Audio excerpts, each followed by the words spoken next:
Hello, Algebra students. Today we are going to be talking about section 2.3.1,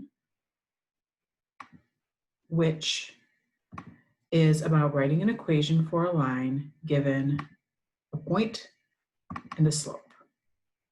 So let me pull up my dot cam and share this screen. Okay, so let's start by reading this scenario at the top here. This is going to go for 276 and 277. We're going to use the same set of information for both of these. All right, so Colleen recently purchased a farm that raises chickens. Since she has never raised chickens before, Colleen wants to learn as much about her baby chicks as possible. In particular, she wants to know how much a baby chick weighs when it is hatched. To find out, Colleen decided to track the weight of one of the chicks that was born just before she purchased the farm. She found that her chick grew steadily by about 5.2 grams each day, and she assumes that it's been doing so since it hatched. 9 days after it hatched, the chick weighed 98.4 grams. Okay, so first question, what is the baby chick's rate of growth? That is, how fast does the baby chick grow each day? Well, it tells us right here. Its rate of growth is 5.2 grams per day. And that's sort of like when we did the tile patterns, right? By how many tiles is it growing? This is how is the weight changing, okay? And how does this rate relate to the equation of the line? Okay, so we know that it's going to be the slope of the line. We saw that last time. So we're going to graph this, and it says before graphing, describe the line that represents the growth of the chick. So first of all, do we know any points on the line? So if we're going to graph the weight versus what day it is, do we know any pairs where we know the day and the weight on that particular day? Well, right here, we know 9 days after it hatched, we know the chick weighed 98.4 grams. So we know the 0.9, 98.4 would be on our line. Okay, so then what do you think? Is this line going to point upward or downward? Do you think that the chick's weight is going to increase over time, or is it going to decrease in time? Well, if they're gaining 5.2 grams each day, it's going to point upward. And then how steep is it? That relates to the slope, right? So the slope is going to be for every 1 day, it's going to increase by, the weight's going to increase by 5.2 grams per day. So how steep is it? Our slope, we know, is going to be 5.2. So now we're asked to draw a graph for the situation and let the horizontal axis represent the number of days since the chick was hatched. So that's how I labeled my horizontal axis. The vertical axis is the chick's weight. And so I have that labeled. And then I'm going to title my graph growth of a baby chick. So we're going to graph it.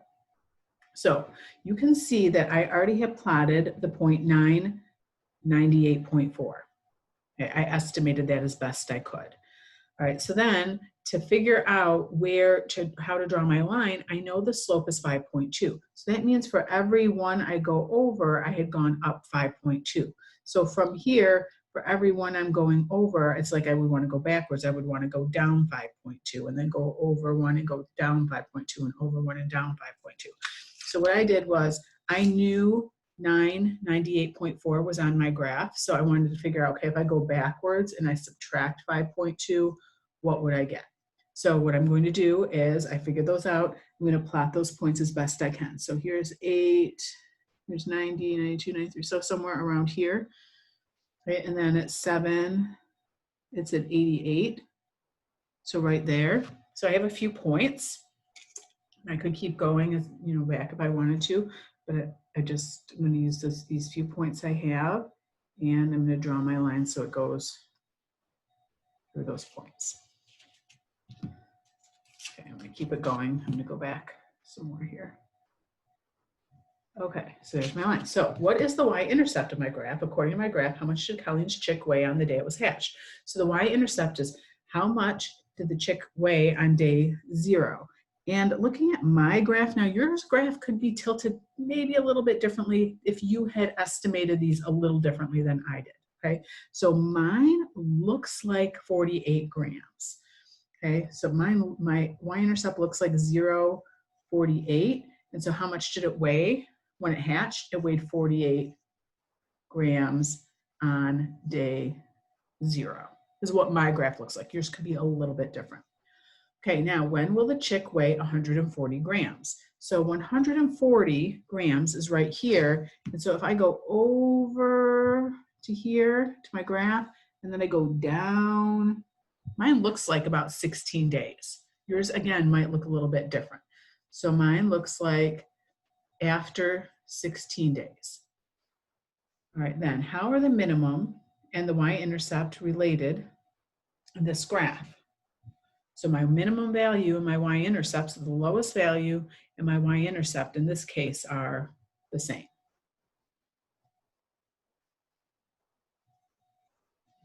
Okay, so now we're going to look at the same problem from another standpoint. We're going to look at the same problem from the standpoint of using a table, okay, because the graph is hard to estimate, especially when our slope is not an integer.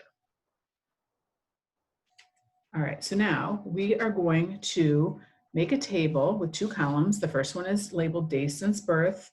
The next one is weight in grams. In the first column, I have my numbers 0 through 10. All right, it says use Colleen's measurements to fill in one entry in the table. Okay, so remember, I knew that after 9 days, the weight was 98.4 grams. So I can enter that in. Okay, then it says use the chick's growth weight to complete the table. Well, I know that it increases by 5.2 each time. So I could take 98.4 and add 5.2, and then I could work backwards because I know to get from here to here, I must have had to have added 5.2. So I could keep subtracting 5.2 to get all of these measurements. And we had gotten a couple before, right? When we did the graph, I thought of a couple of them, but now we're going to get all of the rest of these measurements. I already have mine calculated over here. You should be calculating them yourself. Okay, so according to my table, how much did my chick weigh on the day it was hatched? So that means on day 0, what was the weight? Well, looking at my table, it looks like 51.6 grams. And then it asks, when will the chick weigh 140 pounds? So I know after 9 days, it's 98.4. And if I kept adding 5.2 and then kept adding 5.2, adding 5.2, adding 5.2, adding 5.2, I would want to keep doing that until I got to 140, which will actually happen after 17 days. Now, remember, when I had done it just with a graph, I had said, what did I say? I said 48 here instead of 51.6, and I said day 16 instead of day 17. So here, do they match my answers from the graph? No, right? I had 48 versus 51.6 grams, and I had 16 days versus 17 days. And so now the question is, which one is more accurate, and how do you know? So which one do you think would be more accurate? Remember, we had talked about with the graph, we had to estimate, right? To know where to put the points, we had to estimate. But when we did the table, there was no estimating. I calculated exactly how much it was to go back 5.2 every time till I got to day 0. And I added exactly 5.2. There was no room for interpretation at all. So what ends up being more accurate is the table, because there's no estimating involved.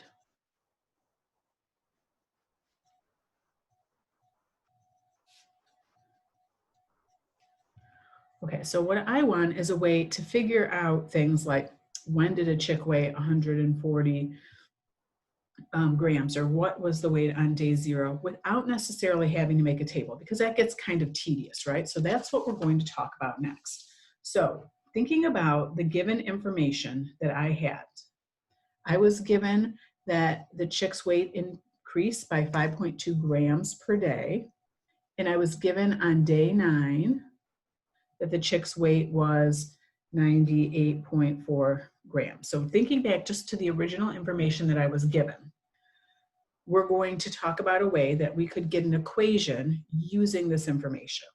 Okay, so since Colleen is assuming that the chick grows linearly, right, because it increases by the same amount each time, we know the equation is going to be in this form, y equals mx plus b, where m is our slope, or the amount we increase by, and this is our starting value, or our y-intercept, or basically our day zero, or our figure 0.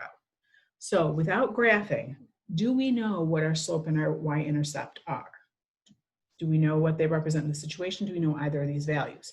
Right, so this is the amount that increase in weight each day. And we know what that is. We know it's 5.2.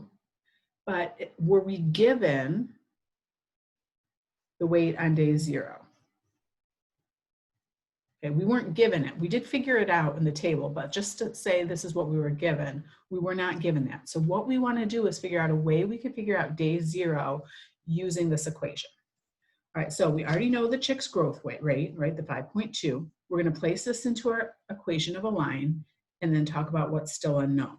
So if into y equals mx plus b, I know the growth rate, I could substitute 5.2 in for the m. Okay, so we had talked before about if I know a slope and a point, that's enough information to give me one unique line. So I could use this point 998.4 to help us figure out the y-intercept. So now our next question is, how could I use this point in my equation? So is there some way I could use an x and a y point in this equation? So you might be thinking, oh, I could substitute 9 for x and 98.4 for y in that equation. And so that's what we're going to do. So in this equation, in place of the y, I know my y value in this ordered pair is 98.4 equals 5.2, and then multiply by my x value, which is 9, plus b. And then we're going to solve that equation. So we're going to figure out what 5.2 times 9 is. So that's 46.8. And then we're going to solve this equation for b. So we're going to subtract 46.8 from both sides, and we're going to get that b is 51.6. We kind of knew that already, right? We knew our starting value was 51.6. But here's a way we could have gotten that algebraically. So now our equation is y equals 5.2x plus 51.6. So now, does the y-intercept we found algebraically match the one we found on the graph? Well, it didn't, right? We had said 48. But what about the one we found from our table? They were the same. So then how accurate do you think this algebraic answer is? It's accurate, right? It's the same as what we got from our table. The units on our y-intercept, if we think about the situation, is the total weight. So our unit is grams. All right, so now it says, use your equation to determine when Colleen's chick will be 140 grams. So remember, we had done that with the table by finding the 140 and going over and seeing where that matched the x value. Then we did it in the table by continuing our table. Now here, how could I do it? Okay, this is the weight. This is my y value right here. So if I use my equation, y equals 5.2x plus 51.6, and I put 140 in for y, now to figure out what day that happened on, I would just need to solve this equation. Okay, so I want to get the x by itself. I'm going to start by subtracting the 51.6. So I have 140, take away the 51.6, and I get 88.4 equals 5.2x. And then when I divide both sides by 5.2, now I do know what this answer should be because I saw it in the table. I get 17 days. Okay, so once we know this process of I know a growth value and I know a point, then I can get the equation. Then you can find your day 0 more quickly. And if you want to answer other questions, you can do that more quickly than just if you had a table. All right, so to generalize this process, whenever I am given a slope and I'm giving a point and I want to write the equation. Okay, so that's what this last example is getting at. What I'm always going to do is I'm going to start with the general form for something linear, right? For a line, y equals mx plus b. This slope right here, that's my m value. To write the equation, I need to know m and I need to know b. To find b, I'm going to use this point. So the 15 is an x value, the negative 50 is a y value. Into this equation, I'm going to substitute the negative 50 for y. I'm going to substitute the negative 3 for m.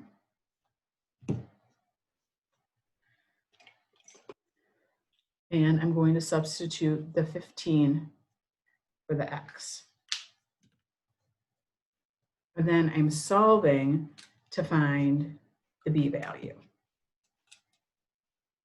Okay, so I'll have negative 50 equals negative 45 plus b.